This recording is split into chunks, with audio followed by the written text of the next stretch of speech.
Hey, everybody, welcome to another awesome episode of View from the Top podcast, where we help growth-minded men who desire momentum in their business, their family, and their finance get through the valleys and up the mountain to their very own view from the top. I'm so glad you're listening in with us today. We have a really interesting topic that we're going to cover. Let me ask you a question.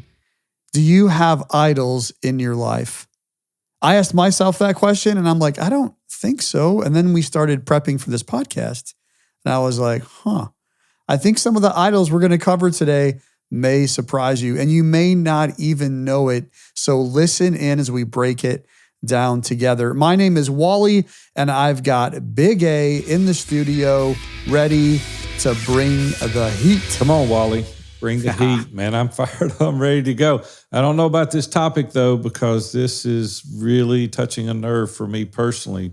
I'm like you, man. When we were getting ready to do this, I started doing an evaluation, kind of a personal reflection of my own life. And I said, man, it's like the pastor used to say, your sins find you out at the steps to the pulpit, you know. And we started prepping for this. And I'm like, dude, I do have some idols in my life, and I got to be careful with it. But, you know, we're here to talk about difficult things, and so we're never going to hold back. Wally, I got to ask you a quick question. So a few weeks back, we were at a live event, and you're kind of, my dad would call you dapper. Like you dress snazzy, but man, I noticed something that I hadn't seen. What's that? You got some jewelry on, like you're sporting a bracelet. I did. Like I saw this bracelet. And a ring. I said, did you see the ring? I said, Wally's got some bling bling on today. So what's up with the bracelet?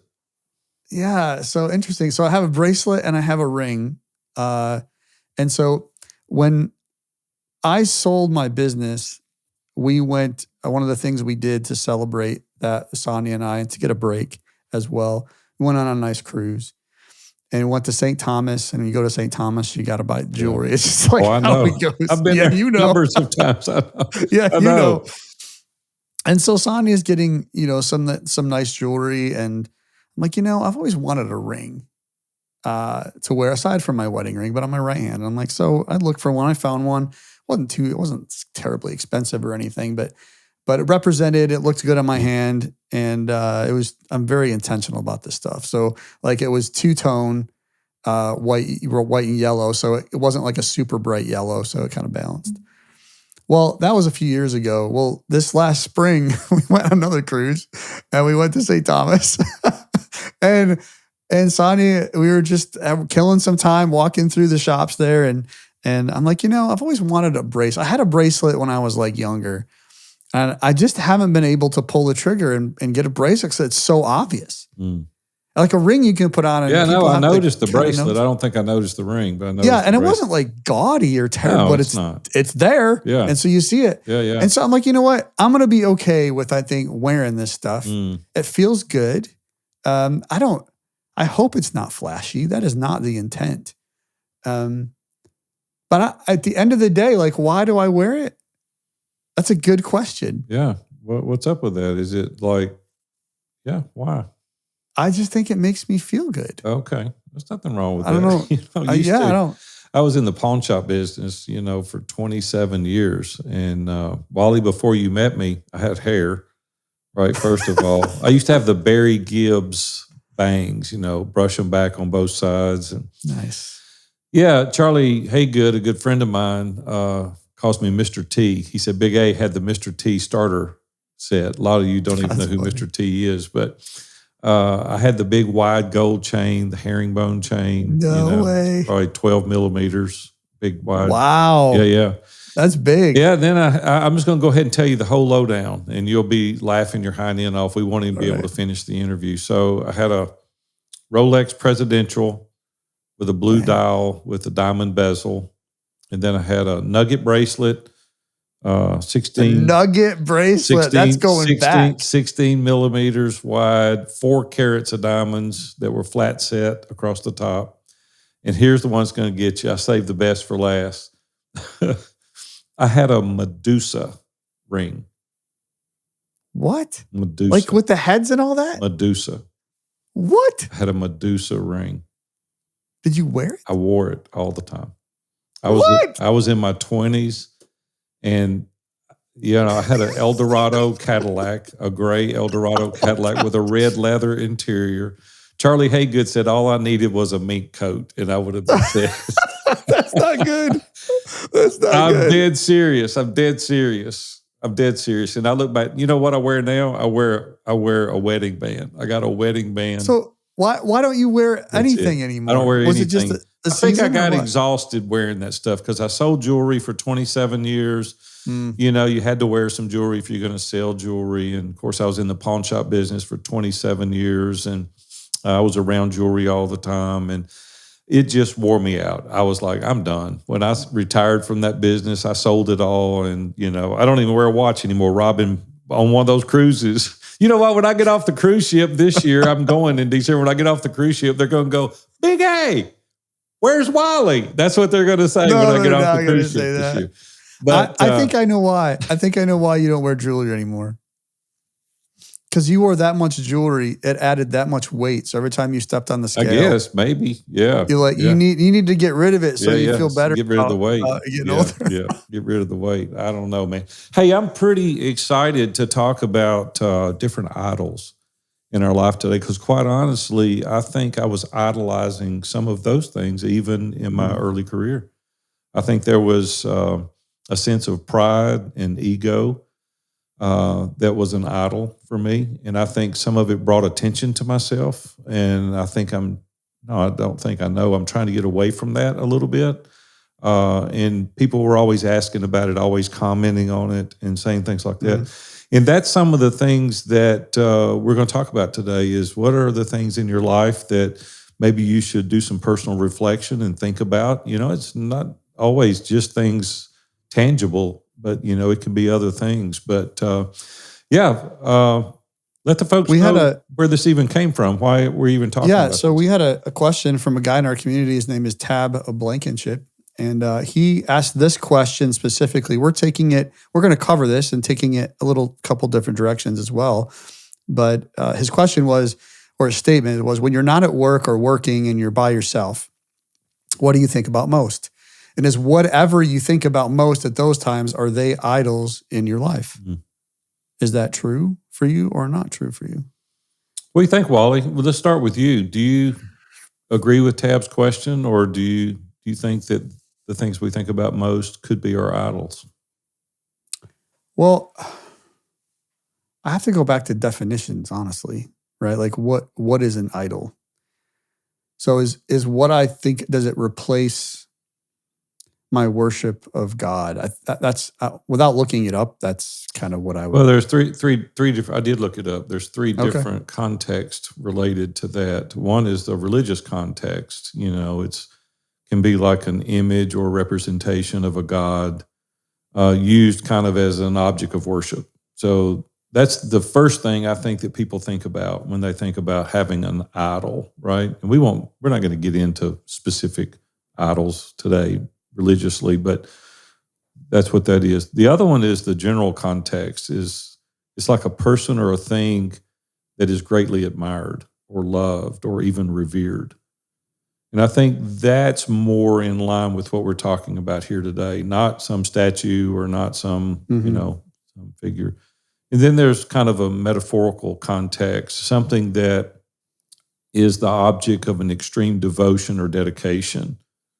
And in this context, it's when people talk about the idols in one's life. They may, be referring to anything that a person, dedicates as an excessive amount of time to, or energy, or thought to, or possibly even at the expense of important aspects of their life. Maybe they give up something, or maybe there's something that they're so. I think of some. Listen, there is no question in my mind. I've got family members that baseball or football or soccer is their idol. I mean, it's their God. It's the thing. They would do anything and everything to get to that, right? And so there's things that can be idols in our life outside of just the spiritual context. And really, I think that's some of the things that we want to focus on today a little bit, some of those things. So let's just metaphorically unrobe here. So what about you in your thinking? Like, what I don't want to say you this. think about? I don't want to say this out loud for this podcast. I know. I'm going to say I don't want to say this. I don't want to say any of this because I'm going it's to say buckle up because this is Yep. going to get real fast. I'm taking a deep breath before I say this. I listened to a message by our pastor at Long Hollow, Robbie Gallaty, last year sometime. And it was the first time that I had ever heard a preacher in all the years I've been in church, faithful, committed, church attender, church member, church engaging in the service and the ministry of the church, like years, right? My whole life that I can remember in church. I never remember it being said this way. And it just struck me. He said, lust, I'll use pornography more specifically, is an idol of the heart. And that replaces God. I'd never heard it that way before. And it stuck with me. And so later in that week, I remember Sonia was gone for the day. I don't know what she was doing. She was out of the house. And I don't want to say this. I remember for some reason, like the enemy uses something about the afternoons between 1 and 3 o'clock. I don't know why. Because I'm more tired or what it is, but that seems to be like the trigger time that the enemy shows up. And so I remember it was about 2 o'clock in the afternoon. I'd gone down from the office to get a drink of water. And literally, the way my kitchen is set up, get a drink of water, I come back and I can walk straight up the stairs, come back to the office. But right to the left is the living room, big open living room, and a big old screen TV on the wall. And in that moment, I remember standing there, going to take the first step up the stairs. And the enemy hits me and says, you know what would look really good on that big screen TV right there? If you pulled your phone out of your pocket, opened up to something you shouldn't be looking at, and cast it to that screen right there. And I stopped. And I was tempted. Really tempted. And I remember that message from that previous week. Mm. Am I going to allow that to be an idol in my life and replace the relationship that I have with a living and true God? Mm. And that was a pivot point for me. And I actually called you up. I was like, this just happened. And this is a realization. And that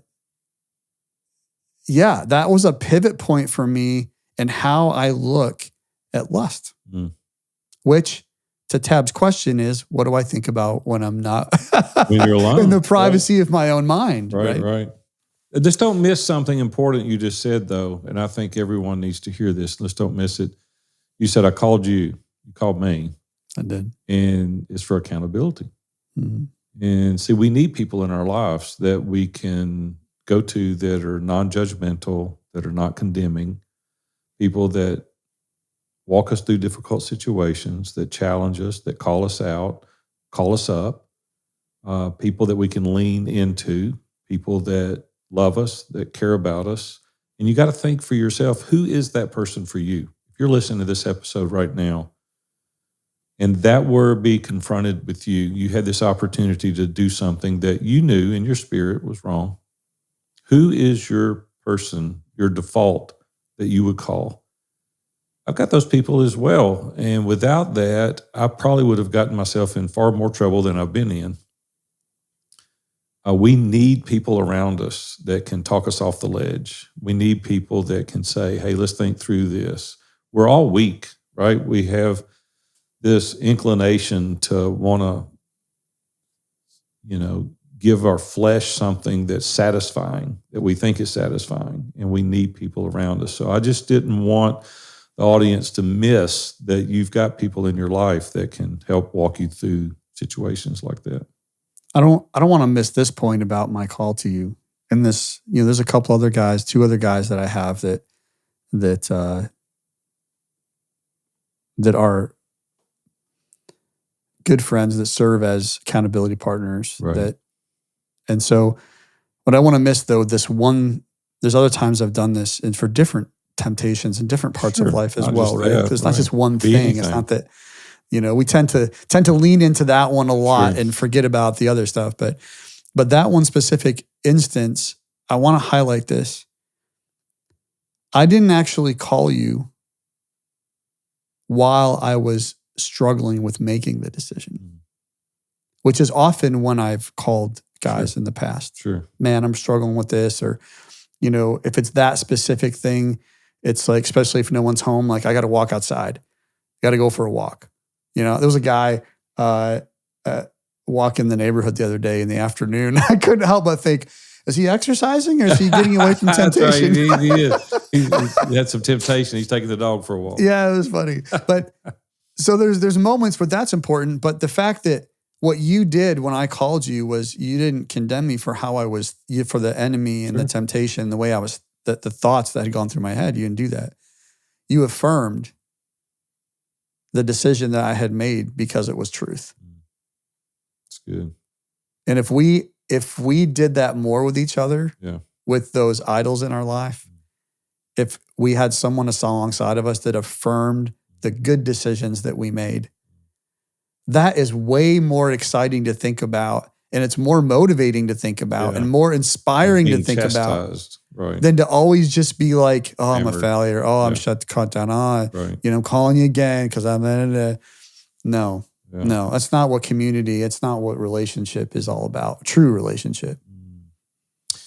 That one is something that statistics say 87% of men deal with. There's other things, though. What are some other things that you think are idols or could be in guys' lives? I think the other one for me throughout the older I've gotten, the more mature that I get.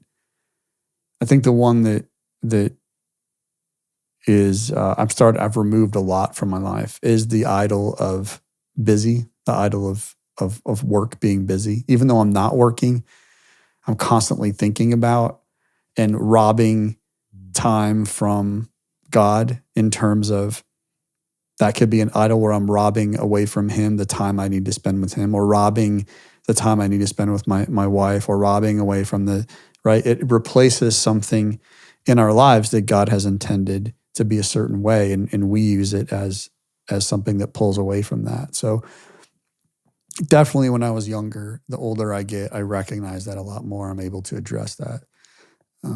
But that has been at times, the busyness has been an idol in my life. That somehow there's a number of things. Worship that almost. Yeah, right. There's a number of things for me over the years. I've a pretty extensive, lengthy career now, and so it changes too. That's the thing. You think, man, I got that licked, and then you go to the next thing. It's like, man, I didn't see that coming, or I didn't know what that was. One for me years ago was Robin and I had built a very beautiful home, and it became somewhat of an idol. I had my identity tied up in it a lot. I wanted people to see it. I wanted them to be there. It was a distraction, quite honestly. Sometimes automobiles can be that way, or boats can be that way. Sometimes, you fill in the blank: money, prestige, whatever it is. You want to be recognized. There's all different kinds of idols in our life today. So we just got to think, how can we work around that? Let me tell you an exercise that I did a couple of years ago that really helped me. I'd gone through a pretty difficult time, had a little health challenge. I didn't know it at the time. I was having oxygen deprivation. I wear a CPAP. I've got severe sleep apnea, and I've had it for over 20 years. The CPAP machine wasn't regulated properly, and I didn't know it. And so 3 different occasions, once I was speaking in Orlando at Podcast Movement, went to get on the plane, and I couldn't read the marquee. I didn't know where the gate was, and the agent was standing there, and I went up and said, "Hey, where's this terminal? Where's this gate?" And they looked at me kind of sideways, and they said, "Right there." Well, I didn't tell them that I couldn't read it, but it scared me because I literally couldn't read anything. couple of weeks later, we were having an event here in Nashville. ISI was our mastermind group.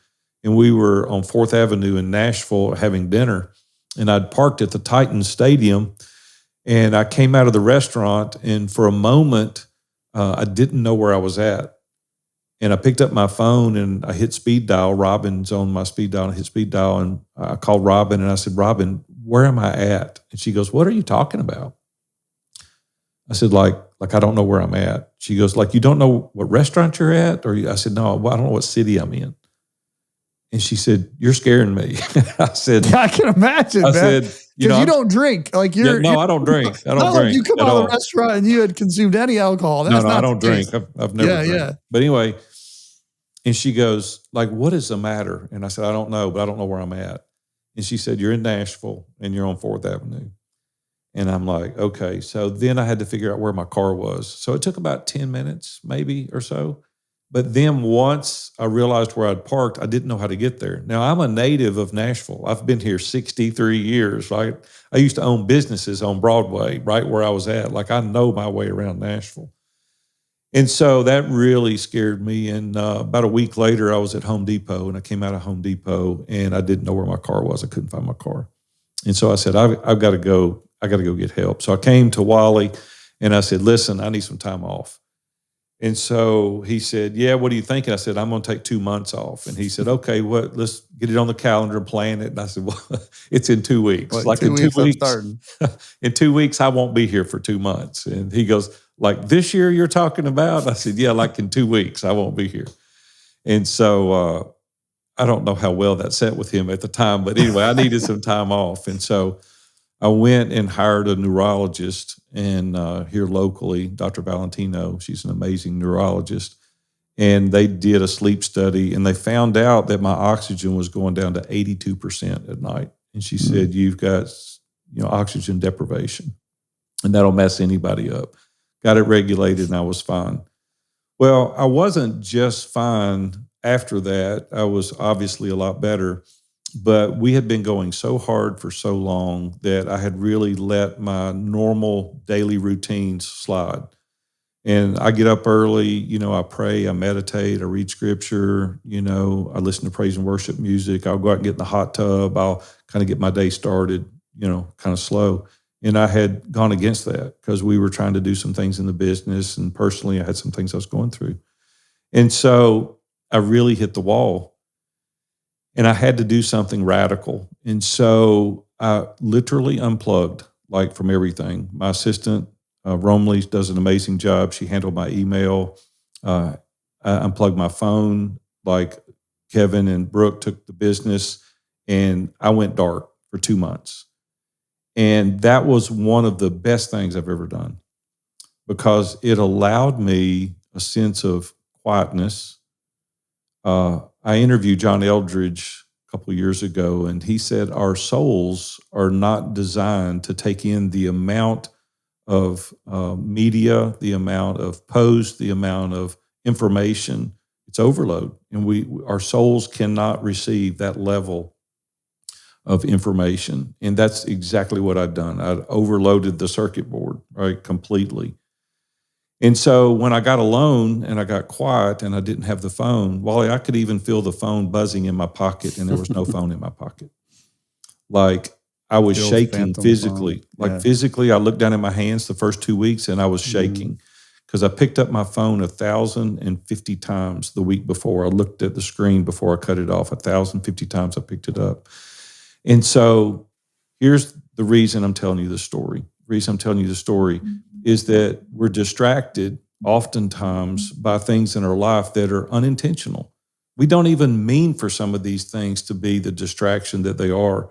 And then we get caught in this vicious cycle. I'm guilty of it even a few years ago, right? So I'm speaking from experience. I'm not pointing a finger. I'm talking to myself that we have to take the time to really evaluate. And I did that. Robin and I went on a couple of trips.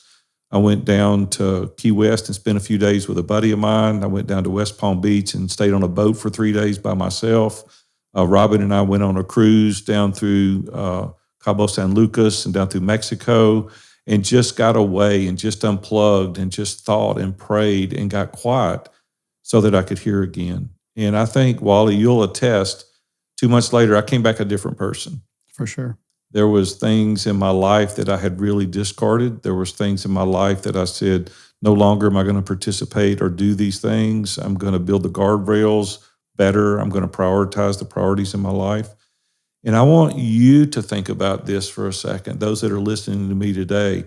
If you haven't hit the wall, you very well could. And there's going to be carnage. There's going to be devastation like you've never experienced for your family, for your wife, for your children, for your business, for you as an individual. And I want to encourage you to slow down for a second, because these idols can take the place, whatever it is, you fill in the blank. I don't know what it is, but whatever it is for you, you know what it is. You think about the cost that is associated with having that idol in your life. You think about what you're giving up and the repercussions that are going to happen as a result of you continuing down that path. So I want you to take a minute and do a personal assessment and think about what that is in your life. Well, that's good. I know that everybody that's listening today may not be able to take 2 months off in 2 weeks, right? Sure. But the practical application of that, I think, is we all have enough time. Doesn't matter if you have small kids at home. Doesn't matter if you're empty nester. It doesn't matter. Like there is some margin in your life that you can use to get some time to really rest and think. And just like Big A was saying, like he needed to remove himself in order to be able to get some clarity. And so maybe that is taking, we've done it in our house. Sonia's done it a number of times, just because she's has the propensity to be scrolling on her phone more than I do, just because our personalities are different, where she'll do a phone fast. Know a number of people who do that. And they'll just say, you know what, for this weekend, for this week, like I'm only going to pick up the phone to make calls, and I'm only going to do that if I'm in the living room where the people can, are around. So I'm not even on my phone. And it could be, I was talking to, I've had conversations with guys before that are like, yeah, like I realized that, playing golf 4 or 5 times a week, right, had become an idol for them. And they weren't taking the rest that they would have needed to really evaluate that until they hit a wall and realized that, oh man, like things are screwed up. Like my relationship with my wife isn't what it should be. My kids, like I'm giving priority to these other things versus, my own family members.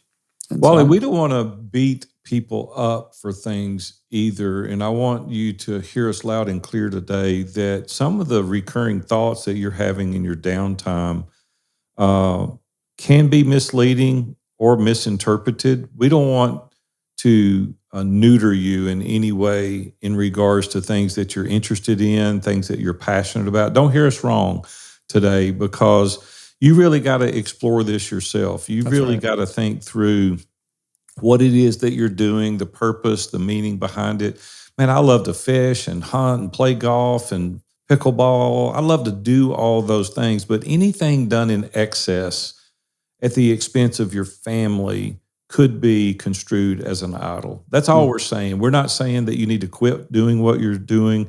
We just want you to really think through what you're doing, be proactive in it. Even go to your spouse today and sit down and say, hey, I heard these knuckleheads on View from the Top podcast, and they were talking about some idols. Do you see anything? Is there anything that I'm doing that you feel is detrimental to myself or to our family? Just really put yourself out there. Subject yourself to your spouse's scrutiny and your children. Some of you got children that are older. And I want to tell you, Wally, and you know this from experience too, man, don't ask your kids unless you want to know, because they'll tell you. We had a condo in Gatlinburg for about 10 years. And every year after Christmas, I would go up there and I would say the same thing every year. I'd say, hey, I'm not your dad. I'm not going to spank you. I'm not going to get on to you. Just pretend for a moment and tell me things that I'm doing wrong. What would you like to see me do better? What would you like to see me do less? Listen, don't ask them that question unless you want to know, because they'll tell you. If you tell them they're not going to get a spanking, they're not going to get in trouble, they'll open Pandora's box. They'll tell you whatever you want to know. But here's the good thing. You want to know, because you don't want to mess your kids up. You do want to build that relationship with them. Same way with your spouse. A lot of you guys out there today are thinking, man, there's no way I'm going to go ask my wife that. Listen, you keep playing golf 5 times a week and you don't do the things around your home and take care of your kids and take care of your wife, you're going to deal with consequences, right? It may not be on your terms, but you're going to deal with some major consequences as a result of that. So listen, what can we do to either embrace or change our idols? If you're in that position, you're like, Big A, okay, I get it. Like, I got a problem. I understand. What are some of the things that we can do? One of the things that I have done in the past is what I just said, is talk about it. Just recognize that you've got an idol in your life that is not constructive, and it could be destructive for your family and for your life, for even as you as an individual, right? It can be bad for you. Wally, what do you think is something else that these guys can do once they embrace the fact that there is an idol? I think you mentioned this, Big A, already, but communicating about it, you're going to own it, like you mentioned, but then communicating about it, whether it's with your spouse, you talked about asking questions of your spouse and your kids. I'd go even further. I think a number of times there's idols of our heart that, whether it's lust or something else, it doesn't matter what it is, but there may be something that is better suited as a man to talk to another man about. And it doesn't mean that your wife shouldn't know, or she probably already knows. I mean, that's the reality. Yeah. But to actually begin addressing it, to begin to identify what it is and to get that other opinion. You were on a call just this morning that you were talking with me about, where a guy got on there and was, kind of saying, yeah, I'm in control of this. I do this and I do this and my finances and I do this and this is my thing. And I'm like, well, he was making selfishness the idol. Yeah. And you called him out and took him a second, but he's like, you're right. And so having someone else that's willing to ask the tough question, right? How often have you been in like typical men's groups? Like, Bible studies are great. Discipleship groups are awesome. Sure. Like, we should be involved in them. Yeah, sure. And I've been in a couple good ones, and I've been in a lot of like, I was glad to have gone, but it was good to be around other believers and to study the Word of God. Mm-hmm. But the format wasn't set up to be asking ourselves deep questions. We talked about in last podcast, episode 56, I think it was. We talked about creating intentional meetups, right? Yeah. Or intentional, but that'd be the same way. So I want to make sure that I have intentional conversations with guys that I trust around me that are willing to ask me the tough questions. They have permission, just like you said about your kids, giving them permission. Give other guys permission. Wally, you said something that I've been sitting here for 2 minutes debating on. I'm going to say it because I feel it, and I'm going to give a few caveats around it. This is strictly my opinion, okay? So I want to stress that, and I'm not suggesting at all if you do anything with your spouse differently, but I think years ago, decades now, I was given some advice by someone over a very sensitive topic that I needed to go to Robin and I needed to share every detail. I needed to be very explicit. I need to answer every question. I need to be very graphic. I need to do all these things, just 100%.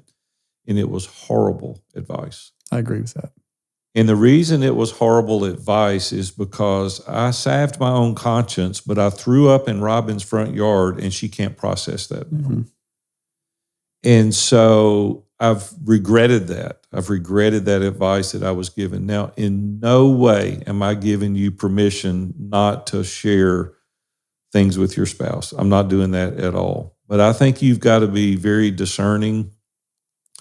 Scripture even teaches that the lady is the weaker vessel. Now, that doesn't mean she's less than. That's not what that means at all. But what I do want to say is there are some responsibilities that we're to shoulder, but it also says in Scripture to share with others so that they can pray for you, but it doesn't necessarily describe who to share it with. And there are certain things that need to be talked about, need to be shared. We need to confess. We need to do those things in an environment that can be productive. not in an environment that can be destructive. And so you use your own discretion. Don't say, hey, Big A gave me permission not to share. That's not what I'm doing. Well, what I'm doing is be very conscious of what you share and how you share it and who you share it with, so that there's restoration, so that you're not creating an environment where there's more damage that can never be rectified or never resolved.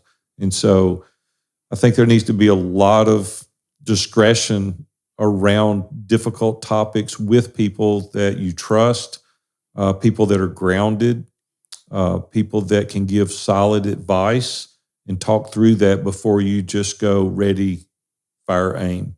So just walk through that slowly.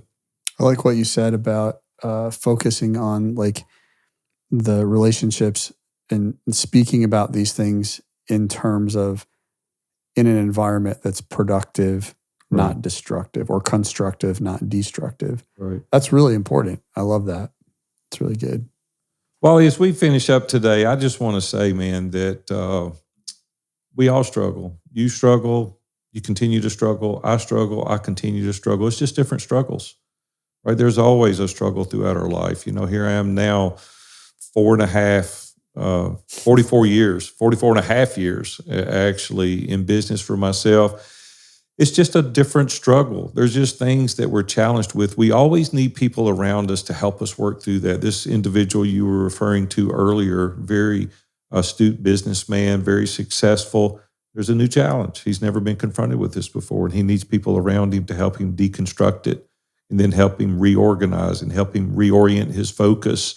It's always going to be that way. I talked to a guy on the phone yesterday. They'll do 9 figures in business this year. That's a big business. Big. And he's got challenges that are grander and greater that I'm dealing with today. His challenges have more zeros on it.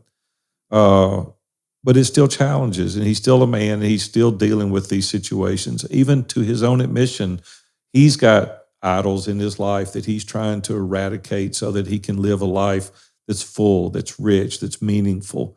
And I just want to tell you, we're in this together. All of us that's listening to this podcast, me and Wally don't have it all figured out. We're helping each other every single day. And we just want you to be on that journey with us.